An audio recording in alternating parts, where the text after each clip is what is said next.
introduce the topic. What the topic is where will we be shopping for shares and how to protect your portfolio from a potential major correction. Obviously, Sean Hickman's here, ready to do the webinar. Just some general housekeeping. You will need to use the sound on your PC, obviously. If you've got some headphones, use them as well. Remember, you can ask questions via the toolbar. We've already had a few that we will get to either ad hoc or conversely at the end. And also a recording of this webinar will be made available at, probably later on this evening, worst case scenario, tomorrow morning. Just the disclaimer, remember the information in this presentation is of general education nature only. It does not take into account the investment objectives, financial situation, or needs of any individual investor. Before making an investment decision, we recommend that you consult an investment advisor. Members, thanks ever so much for coming again. It's really quite exciting that the number of people listening to today, I think it's over double what we had last time. We've had to go to MailChimp and significantly increase the capacity. So thanks for coming back.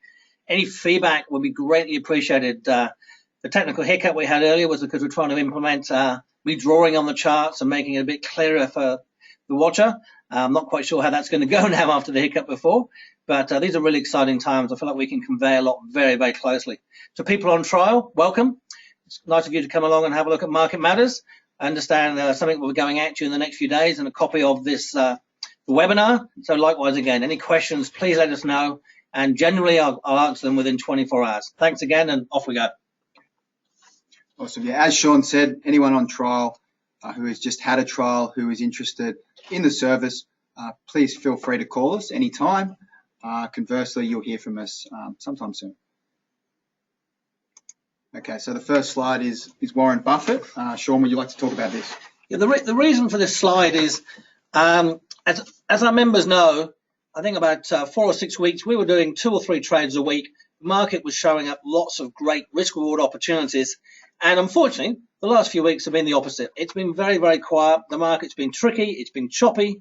And the only winner would be your broker, in my opinion, if you're in there trading all the time. It's a classic 85-90 rule in investment.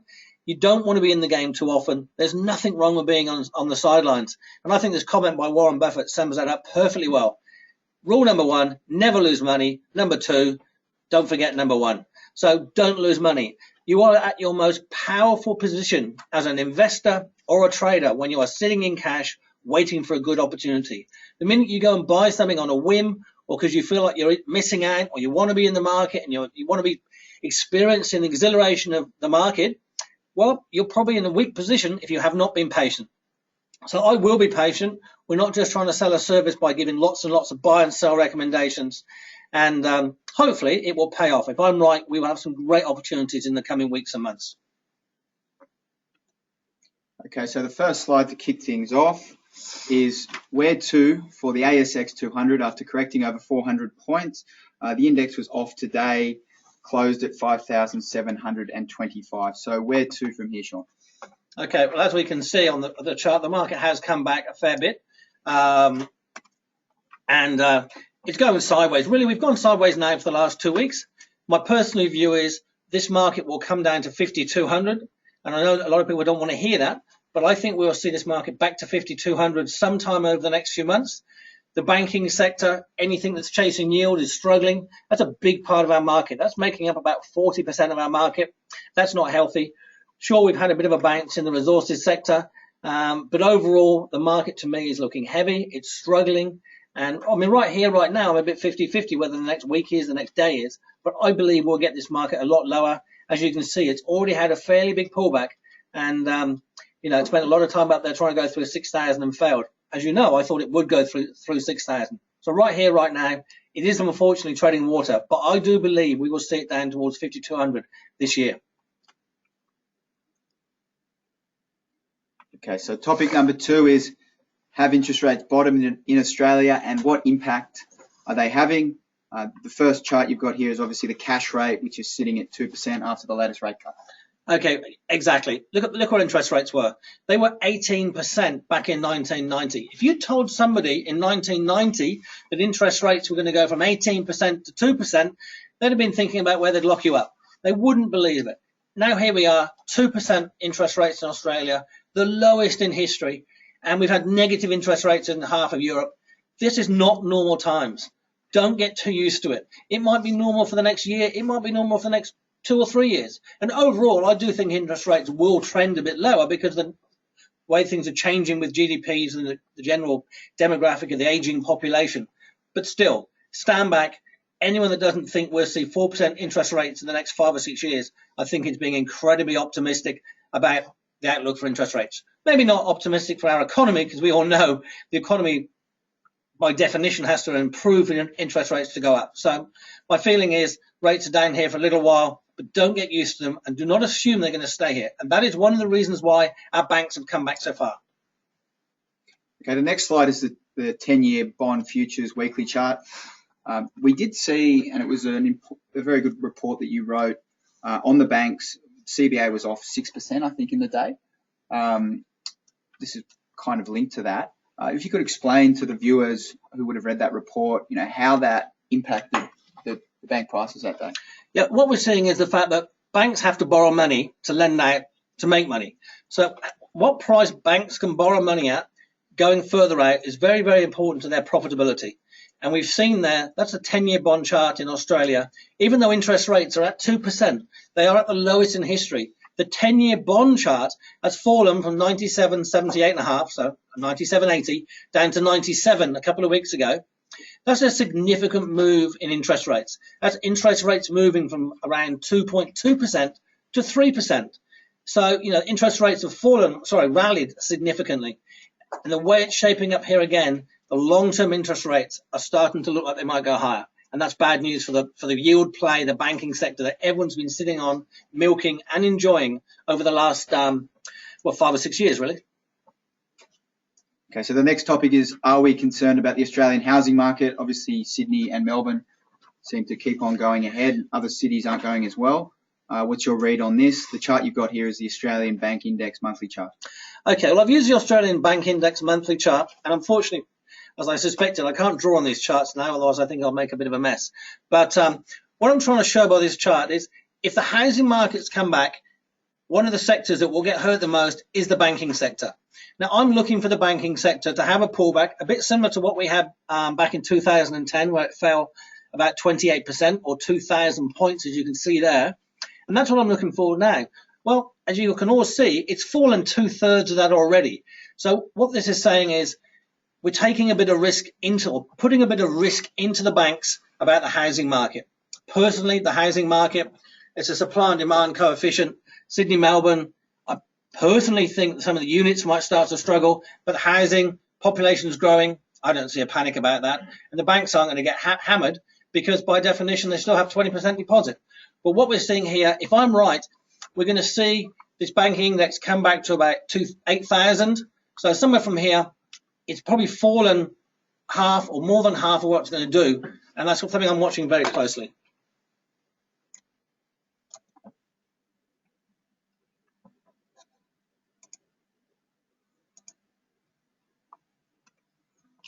Okay. Next topic is, will the Dow or Europe ever correct? Obviously been going up in quite a straight line for quite some time now. What are you seeing here? Well, the first thing I want to point out now, we've all been seeing quite regularly that the American markets are all-time highs, etc.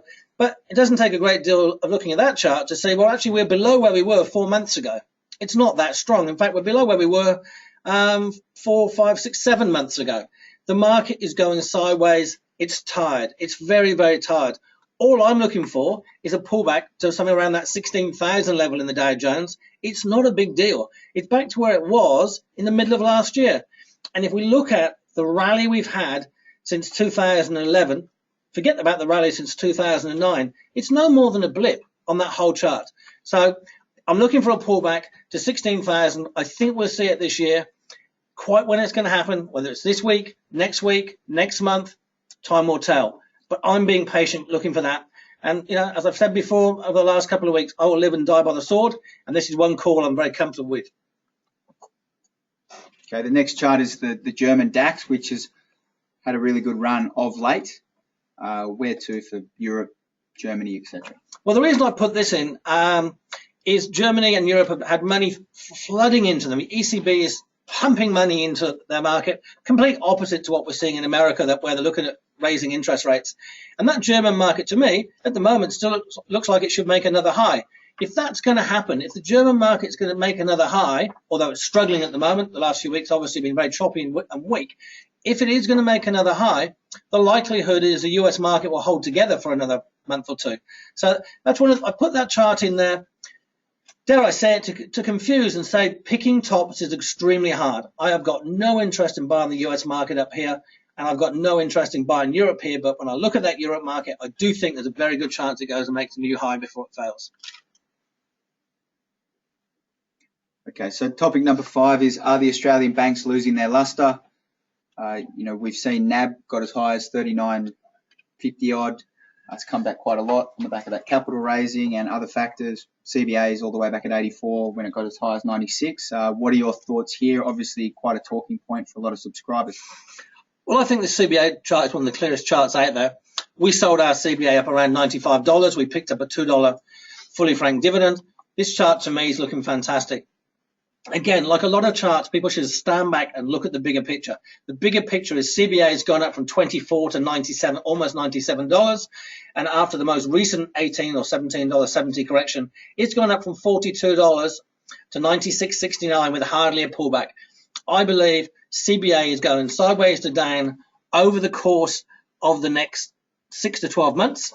And I'd be a very, very comfortable buyer under $80 because that will be a similar sort of pullback. And don't forget, at that price, CBA will be yielding over 50% fully franked for a company that's going to start to hit headwinds when it comes to growing their earnings. But it's still a very good yield compared to what you get in the bank.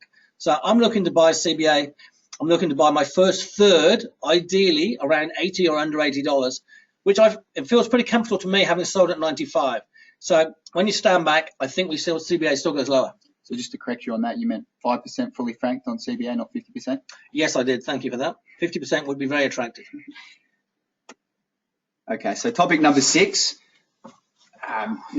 good trading space for Market Matters subscribers and yourself, iron ore and oil. Now, iron ore, has it bottomed? It has bounced recently.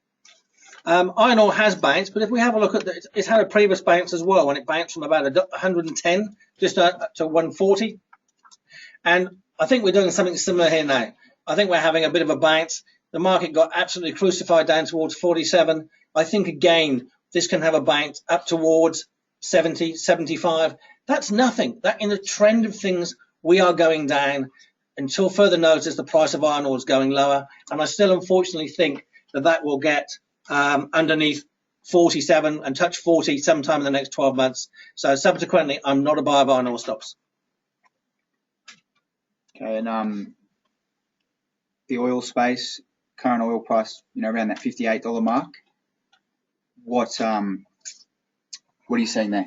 Well, this is, from a charting point of view, it's an absolutely perfect chart. We traded the oil stocks well, but certainly not greedily enough.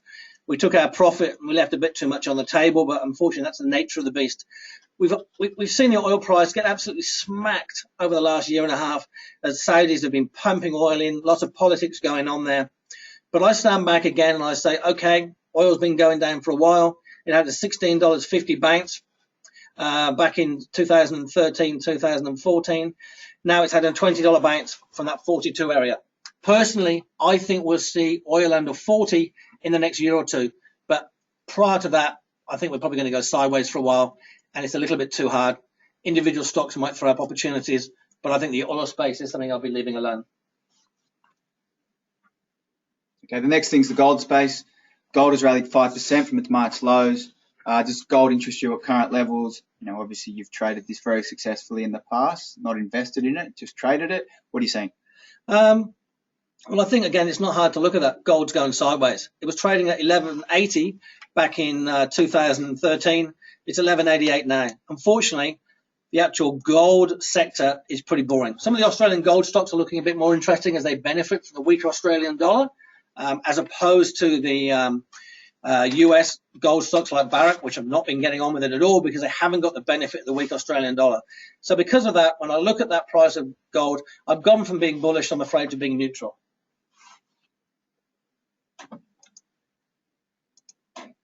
Now you've got the Newcrest chart in here. You've been in and out of this a couple of times. It seems to be holding or in a bit of a sideways range around that $14 mark. Is it a good short? Is it a good long? Or is it just something you wouldn't touch? It is something I wouldn't touch, Nick. A close back under 12.50 to me would mean bang, it's going down to $5 or $6. It's very hard to imagine that. Most chartists would look at that and would say she's about to fall over and go down again. It's hard to see what the catalyst would be for that. We would have to see a really, really big collapse in the gold price, because Newcrest as a company seems to certainly have improved themselves quite significantly. But risk reward wise, I couldn't touch it here, I'm afraid. I know a lot of people, a lot of our subscribers love to trade gold, and we had an enormous interest and experience when we traded gold before. I think we bought it and made about $5 out of it very, very quickly. This time around, I'm afraid it's really not interesting. It's very boring. If you look at Regis, it's probably even worse. Okay, we had the federal budget recently, different budget to last year, quite a lot different. In terms of the federal budget and who benefits, is there any particular opportunities that you're seeing in the market now? You have put the Myer chart in here. Is this an opportunity you're seeing at the moment? Well, I just look around me in this office, Nick, and I think I can see 6 new computers and computer screens that are going to benefit from the budget. So overall, thank you very much. So I think some more business, they're going to go out as they have done, and they're going to spend, and they're going to spend that $20,000 buying the new computers and buying the new equipment. I think the government will probably be quite strict about making sure those things are a bit more appropriate than they have been in the last few decades. So we've seen a kick up in some of the retail stocks. The reason I put Myer in there is Myer doesn't benefit as much. Myer as a stock, I can't touch it there. To me, technically, it's very, very interesting. In fact, if anything, technically, it's a sell there. But if Myer goes underneath 125 towards 120, I think it might be a takeover target, and I'll be watching that very closely. So I've just been watching this stock for a long time. I'm still watching it. It's a bit of a story of the day at the moment. I'm sorry about that. But keep an eye on it. I think Myer under 125, 120 might be worth buying some long-dated calls, because we might see a situation where Solomon Lew or someone like that might play a similar situation to what we saw with David Jones. For the person who can't buy long-dated calls, would it be worth putting it in the watch list and watching it very closely and maybe looking at it at that level, or the reason why you're buying long-dated calls, minimize your downside? Now, that's a very good question, Nick. With long-dated call options, and I don't want to talk about options too much for people that don't trade them, I would just be aggressive and be happy to buy the call options when the stock was around 120, give or take. The better way to play it for people that only trade shares, if we have a move under 128.5, it comes back up through 130, buy the stock and simply get out if it goes down and makes a new low. Okay. So again, it's all about risk reward. If you're risking 10 or 15 cents and the potential for the stock to rally 60, to me, that's a great investment. And yeah, I think Myer has a 20% short position. It has an enormous short position, but one thing people get a little bit focused on is thinking, oh, it's a massive short position, let's go against it. But don't forget, those shorters are the professional investors and people that have been shorting stocks over the last year or two have had some major, major wins. Yeah. The average shorted stock has gone down a lot more than the market. Yeah. Okay, and the next chart you've put in here is JB Hi-Fi. You were talking about computers before. You're talking how it's in a neutral pattern. What are you seeing here? Is this something you'd look at potentially buying if it came back a bit? No, it's not. It is just that. It's in a neutral pattern. As you can see, it's been testing that $7 a couple of times. It's tested around $23 a couple of times. It's up at 21. I see no reason to buy this whatsoever on a risk-reward basis. My gut feel, for anyone that's interested, is it probably water pop to 24, 25 now if we don't have a major correction in the market soon. And it is in the perfect space. It is really benefiting from what's happening with the budget. And you can see that the last month, the stock's moved very, very well. So if I was long that stock, I'd stay with it with a stop under $20. Would I buy it here? Risk reward, no. But I thought I'd put that slide in there to show people how much a stock can benefit from a bit of news, in this case, the budget. Okay, the next slide is the second part of the topic. Now, what we've put here is how do you protect your portfolio from a potential major correction? One thing I thought I'd ask you here is how do you protect your portfolio if you've only got 20 or 30 grand in the market, and also how do you protect your portfolio if you've got $1 million in the market? It's obviously slightly different. I just wonder if you could talk about both areas in isolation. Okay. Well, to me, there's two ways to look at this. The first one is, and I'm doing both of these, so to me they're both very, very useful tools. The first one is sell some stock. If I'm very bullish a market, I'm generally long or actually leveraged to the long side, whether it be through call options or whether it be through a margin loan, but I might be leveraged to the long side. That's obviously gone, and I'm actually only about 50% committed to the market. So the first thing I would do if I think the market's going to have a decent correction, and by decent I mean over 10%, is I'll sell stocks. I'll pick the stocks to sell. Depends on dividends, depends on my personal capital gain, my tax position. That's what accountants are for. I'm never going to advise on that. And depends on the individual position of the stocks we're in. But I reduce exposure. As Warren, coming back to the Warren Buffett slide, stop losing is the best way to win. And the best way to stop losing is to sell half the stock or whatever percentage you're comfortable with. The second part is I've put in there is hedging the portfolio via derivatives, whether it be selling calls or buying puts. Now, this is a very, very sophisticated, more involved method of hedging a portfolio. I do it. A few people I know do it. The first thing I would say is go and have a look at the ASX website, have a look at it and decide whether or not you think it's appropriate for you. For a lot of people, I stress it's not appropriate for you, but it may be. So that's a good way to hedge a portfolio, especially if you don't really want to sell the shares.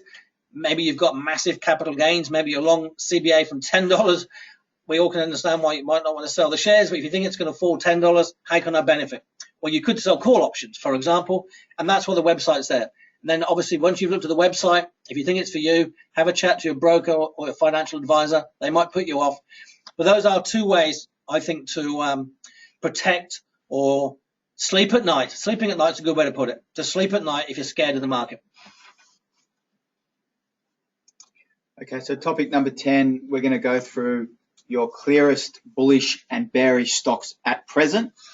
Now, the first thing you've put in here is the ASX 200 REIT Index Monthly Chart.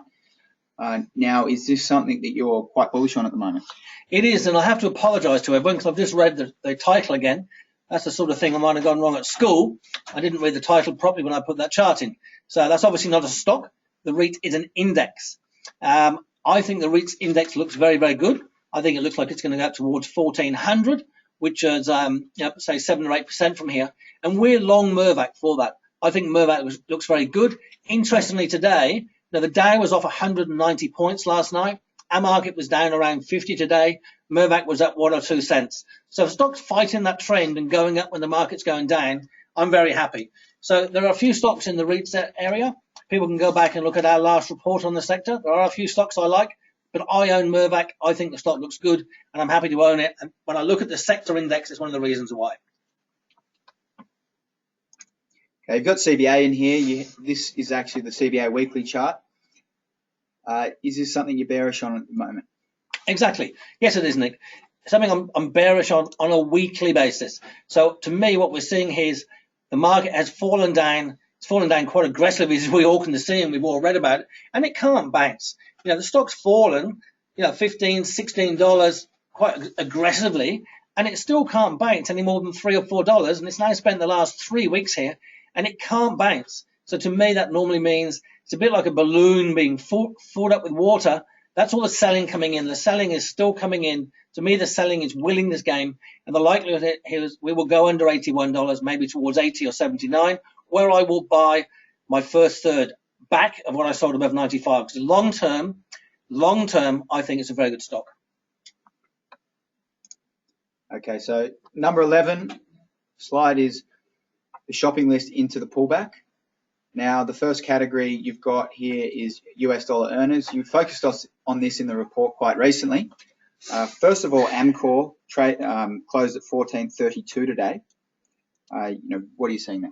Okay, well, I think today, in fact, was when I focused with the US dollar earners.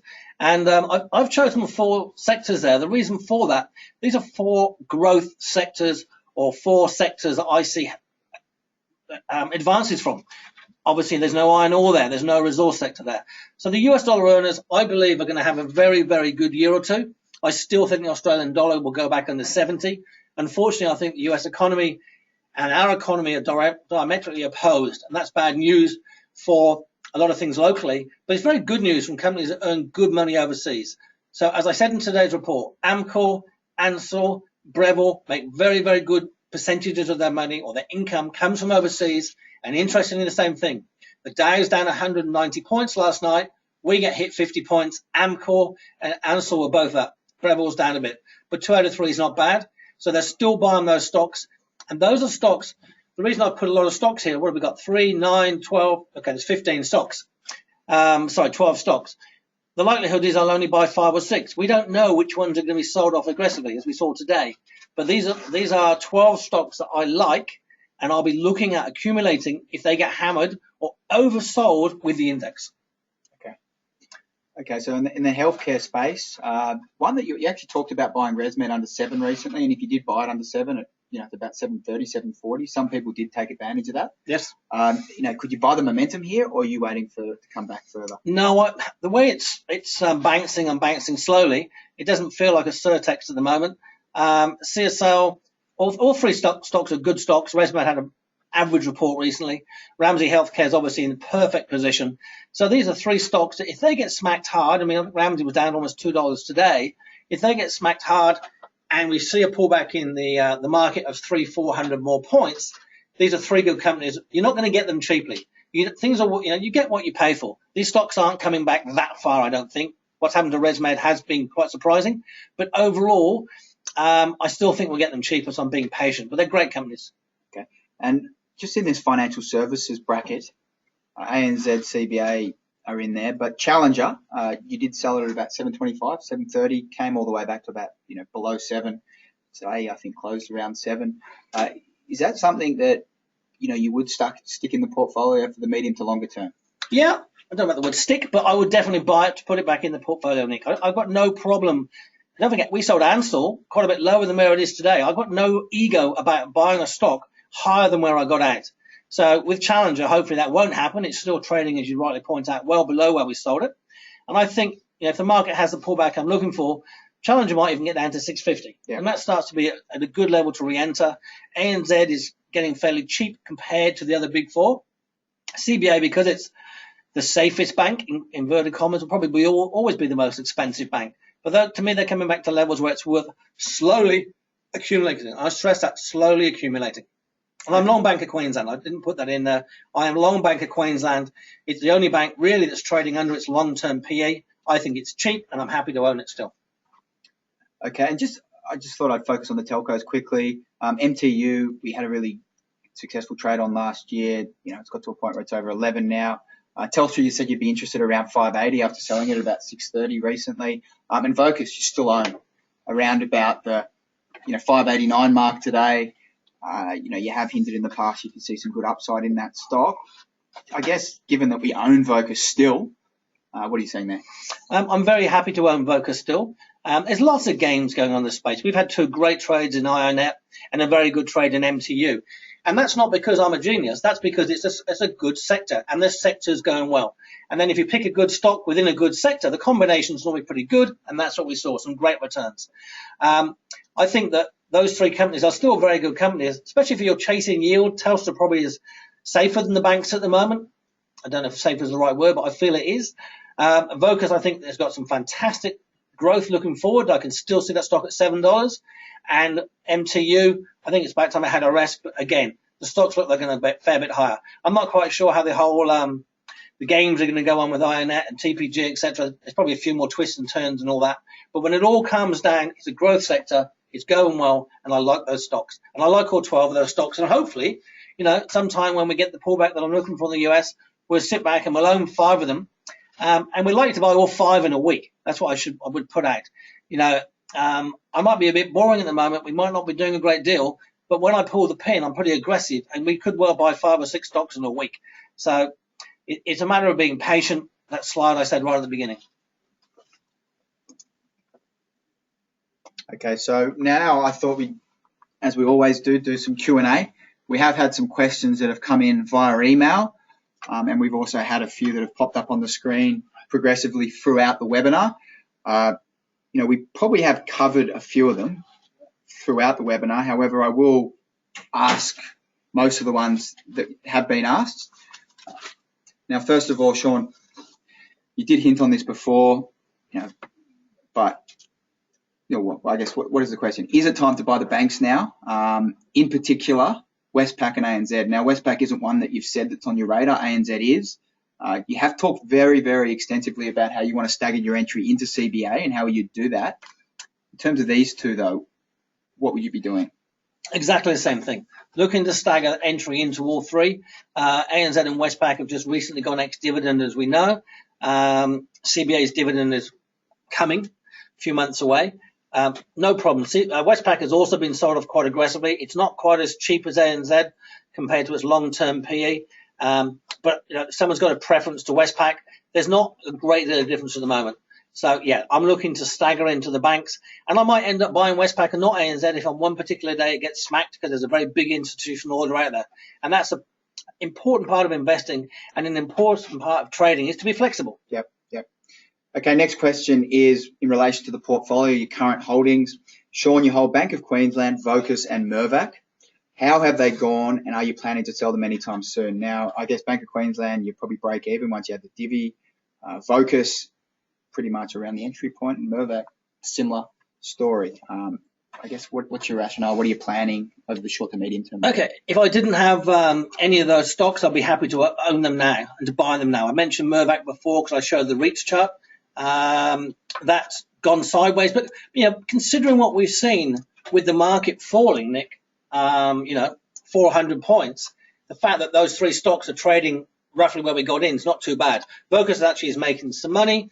Bank of Queensland's probably making a few cents, and we have had a very healthy dividend. Yeah. Had we bought the other banks when I bought Bank of Queensland, we'd be getting hammered. Yeah. So I'm quite relaxed with it, and also because I do a fair bit of option trading, having a bit of portfolio there for trading around is never a bad thing. I don't always encourage that. It doesn't necessarily suit everyone's mentality. But yeah, those three stocks, I'm happy. Do I intend to do anything with them in the short term? No, I don't. Bank of Queensland, is that one that you held for the franking credits, or is that one you just held because you're happy holding a regional over one of the majors?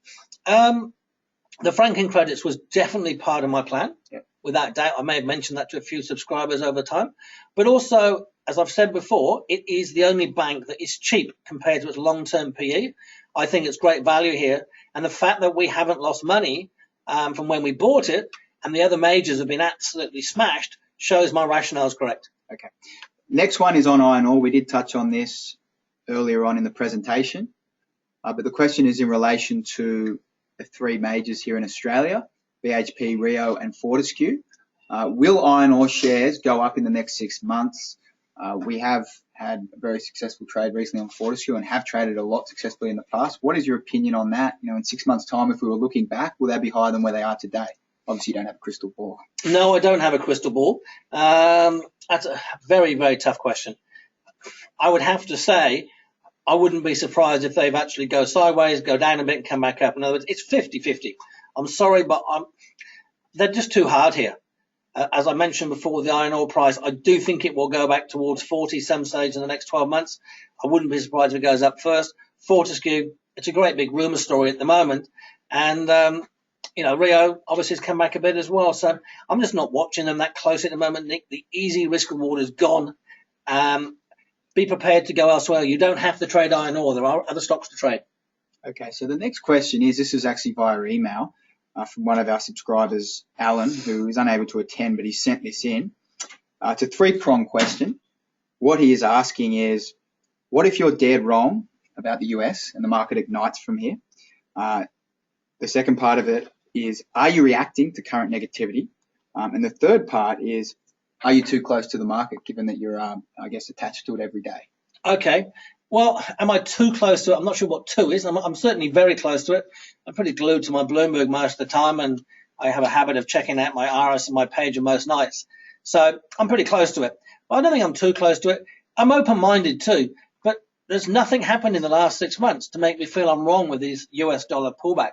So what would happen? We discussed this actually at the time, Alan, when we went in and we sold the stocks down. I'm still holding 50% worth of stocks. Hopefully they'll go up with the market. And I'm still open-minded. If we get a bit more of a pullback, I'll start buying banks, as I said before, in which case I'll be right if we go up. So I don't mind on not making money. It's more important to me is not to lose than to make. I can always make money if I have money to trade or invest with. So I'm happy risk reward wise at the moment to be 50% in cash, and I'm staying that way.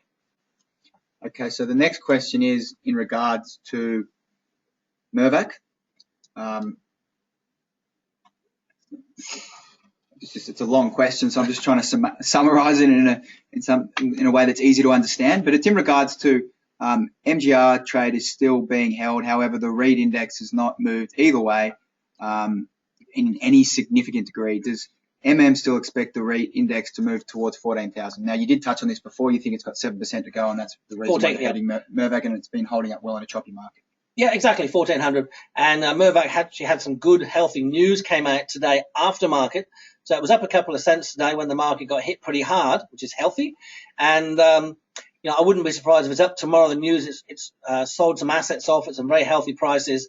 It's performing, and I like what I'm seeing from it on the fundamental basis. Don't forget, I look at things fundamentally and technically, and I like what I'm seeing from Mirvac on both fronts, especially the whole sector. So I'm being patient. Patience doesn't hurt anyone. Don't forget, if we were holding CBA during the whole time, we'd be down $10, $15. Okay, the next one isn't from another subscriber asking about China iron ore, so a continuation of what we heard of before. But the question says, the Chinese government is still stimulating China quite a bit. Wouldn't this be, a catalyst for further upside in iron ore stocks? You did write quite extensively about China recently in a report and how it's a bit of the great unknown. What are your thoughts on that question? Well, you've got to remember as well that we get to the point in China where critical mass is reached, and if they start knocking over tower blocks to build new ones, they use the same iron ore. Yeah. So, I'm just a bit nervous. I don't like what happened with the China tie-up with the Vale. I thought that was, and I know one or two subscribers didn't agree with me. I didn't think that's not good news for Australia. And, I didn't like the fact that we saw some news a month or two ago where the implication was that China would help or subsidize their local iron ore people more. So I think overall, our iron ore miners are a bit up against it. They're in a tough space. So when it comes down to the iron ore price, there's going to be supply and demand. There's plenty of iron ore out there. And as it's a bit like gold when everyone gets hot about gold, there's nothing wrong with ignoring iron ore. It's too hard at the moment. Look elsewhere. Okay, now this is a stock-specific question in the oil space. Santos, we had 2 successful trades via options on it. Some people bought the underlying stock and made a cheeky profit. What are your views on Santos at the moment? Okay, my view on Santos is pretty similar to the oil price I touched on before. We had 2 great trades on it, but 2 good trades. If there have been great trades, if I'd held them a bit longer, because as we all know, Santos went a fair bit higher, but the easy money I took. Now, I think that Santos probably hasn't finished going down in the bigger picture, just like I don't think the oil price has finished going down in the big picture. There's an awful lot of people long Santos from awful levels, $10, $12, $15, $14, and hoping, and it's my experience in the market, and there's a lot of hope out there, it doesn't tend to win. So I'm afraid I think Santos is going to struggle over the next 6 to 12, 18 months. Okay, next one is in regards to BHP, a stock you've been long-term bearish on. You look at the ADR chart a lot for this as a guide. Would you short BHP using long-dated puts? Is that something you'd consider to try and make I'm actually not longer term? Okay. I'm not really even looking at BHP now, even though I've still got it on the charts on the weekend. I do look at it, but I'm not looking at it very closely. We've seen the recent spin-off, obviously, of South 32. It makes it a little bit harder to get a comparison on where it's been before. So, 85% of options expire at a price lower than they are at any instant in time. So if you're going to buy long-dated puts to sell short BHP, you've got to be very, very confident it's going to work. And, the oil price has already been hammered. The iron ore price has already been hammered. The only thing working for BHP probably is it's been an efficiently run company, or relatively so, and the Aussie dollar's come down. So, for those puts to make you a lot of money, BHP's got to get hit and hit hard and fairly fast. So personally, no, I wouldn't do that. The next question is in regards to Wesfarmers. And what I'll probably do is get you to get in touch with this guy in the next day or two and people out there, remember this is part of the service. If you do have a question for Sean, usually he will get in touch with you in 24 to 48 hours, pending the market. But this is an extension of the report that you wrote the other morning. Hi, I'm looking at shorting Wesfarmers below 47 as it falls out of the ascending wedge. Any thoughts on that? Okay, I actually answered that question today for that subscriber, but I think that, if you want to sell Wesfarmers under 43 and run stops at 45, I think it's a trade that's got a better than 50-50 chance of making money. I think Wesfarmers is going to come down.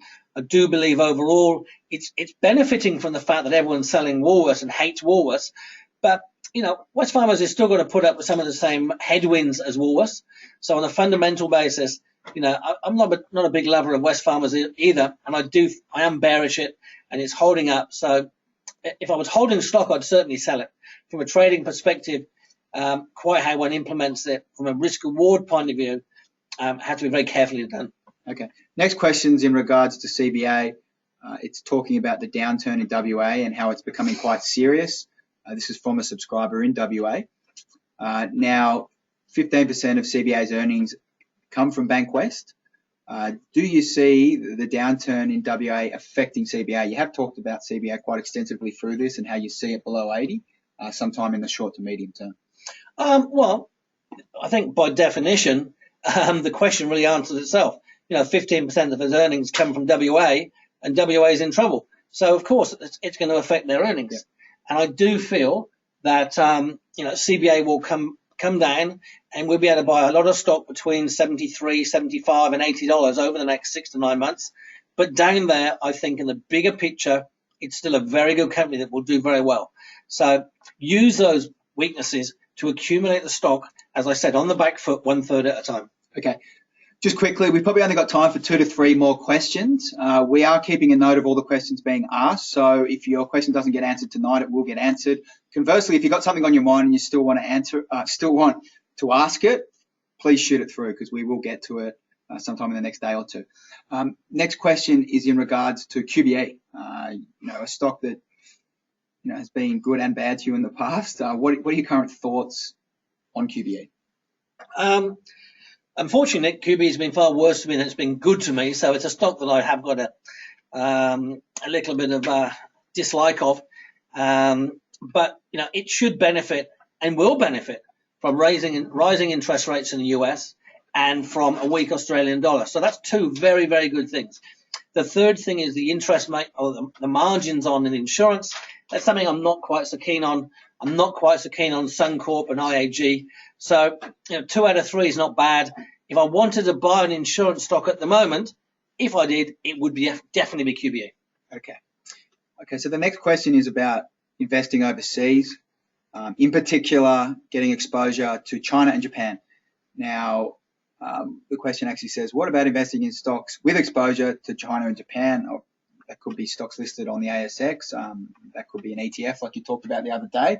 Do you think the ship sailed on that, or would it be something that you potentially could look at? Well, I think it's like a lot of situations. I don't think that necessarily the ship sailed in the American market. All I'm saying is I think it'll have a 2,000-point pullback on the day before it goes roaring up again. So a 15% pullback is nothing when the market's almost tripled and or over tripled. And I think the similar situation is true in Japan and China. I don't know their stocks that well, as I touched on this week, with the calamity of one of the biggest stocks in China, or the solar stocks, I should say. So I would be more inclined to trade an ETF. Yep. It's something I'm actually learning about quite rapidly because it's not something I've traded at great length in the past. I actually spent an hour and a half lunchtime today with a company in Sydney that offers a very good service around ETFs and packaged investments and even thematics where you can buy a healthcare basket of stocks. So this is something I will be looking to look at, excuse the English there, over the next 3 to 6 months or 9 months, because I think I have a lot of legs and a lot of foundation, and it makes more sense, I think, than buying individual stocks unless you know them very, very well. Okay, last question. We don't have much time left, so we'll keep this short and sweet. Got a subscriber asking about Monadelphous and Worley Parsons, pretty much mining services. Not go there? I'm sorry, it's probably a space that might be a bit oversold and has been absolutely smacked. But I don't need to be there. It's not an area I want to be. And I don't think I've looked at a chart of Monadelphous in the last 6 or 7 weeks. That probably says what I think in the overall space. Stick to the growth areas in the growth parts of the economy is a lot easier. Okay, awesome. Okay, so that pretty much does it for time. Remember, for more information on Market Matters membership, if you've had the trial or just finished on the trial, feel free to contact us via email at info@marketmatters.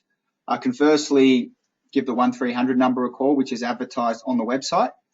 We'd love to help you out moving forward. As Sean hinted at before, it's a choppy market. We're waiting very patiently to buy stocks at lower prices, and when we do transact, it will happen very quickly like it has in the past. So, Sean, thanks for tonight.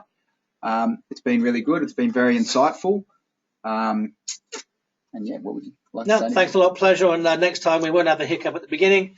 And hopefully I'll have that pen working so I can draw a bit more on the charts and illustrate, hopefully a bit more clearly, why and what I'm seeing on them. Thanks again. Awesome. Thanks, everyone.